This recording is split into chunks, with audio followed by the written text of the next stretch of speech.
Waktu kecil, kamu pernah jadi versi dirimu yang sangat hidup.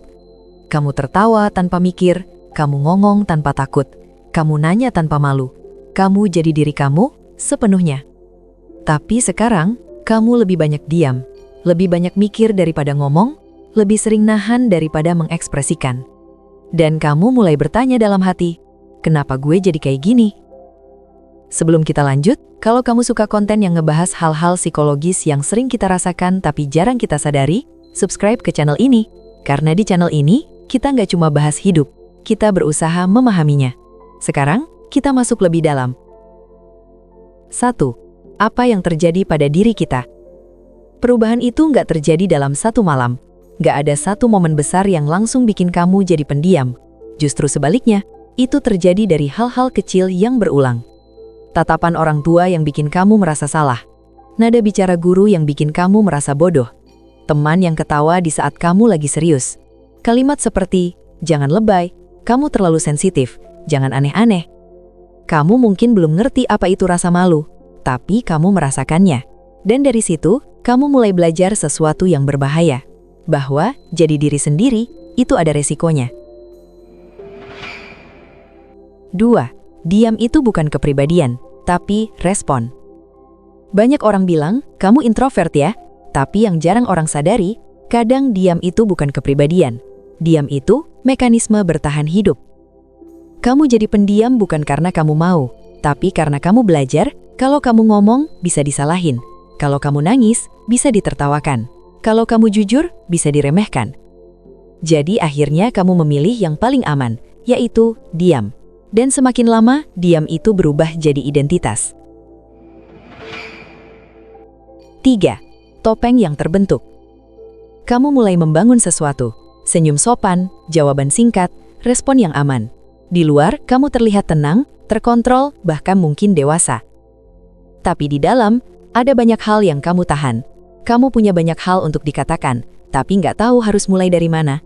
Kamu ingin dimengerti, tapi takut disalahpahami lagi.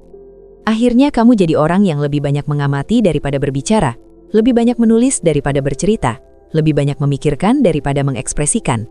Dan ironisnya, dunia justru memuji itu sebagai kedewasaan, padahal itu bisa jadi adalah luka yang sudah terbiasa.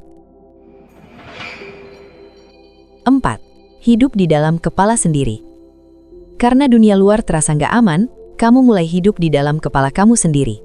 Kamu rehearse percakapan yang nggak pernah terjadi. Kamu memikirkan kata-kata yang gak pernah kamu ucapkan. Kamu merasa banyak hal, tapi sendirian. Dan lama-lama, dunia internal kamu jadi sangat kaya. Tapi dunia eksternal kamu terasa jauh. Orang lain lihat kamu sebagai pendiam, misterius, sulit didekati.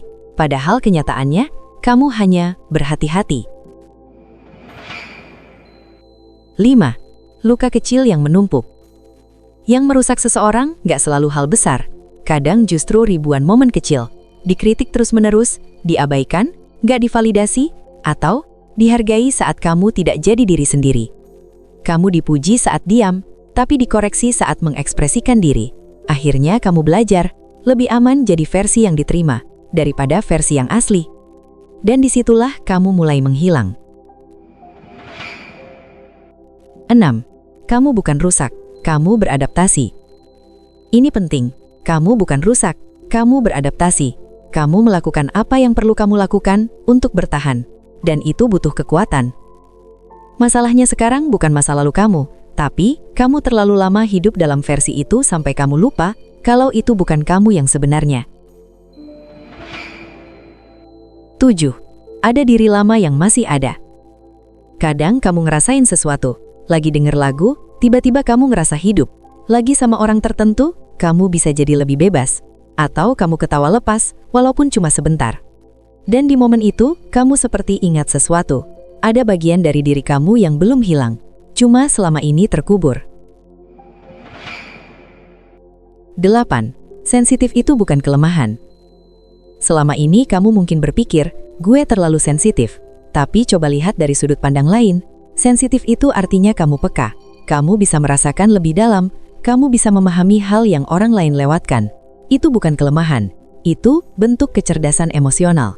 Kamu mungkin gak dibuat untuk small talk, tapi kamu dibuat untuk koneksi yang dalam, percakapan yang bermakna, hubungan yang nyata. 9. Pelan-pelan kembali. Kamu nggak perlu berubah drastis, nggak perlu tiba-tiba jadi orang yang paling vokal, cukup mulai kecil.